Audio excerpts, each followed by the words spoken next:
పూజ చేస్తూ ఉన్నప్పుడు పువ్వులు లేకపోతే ఏమైనా దోషమా?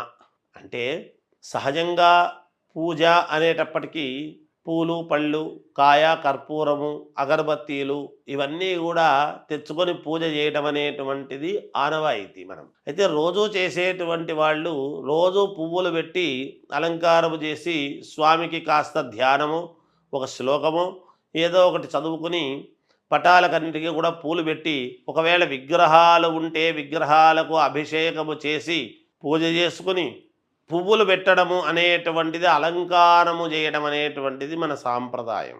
అయితే ఏ కారణము చేతనైనా పూలు దొరకలేదు, ఒక్కోసారి అనూహ్యముగా ఏదో పూలు దొరకవు. దొరకనప్పుడు మనము చేసేటువంటి పూజలో పూలు లేవే అని అనుకొని ఏదైనా పాపం వస్తుందా? అలా పువ్వులు లేకుండా చేస్తే దోషం ఏమైనా వస్తుందా?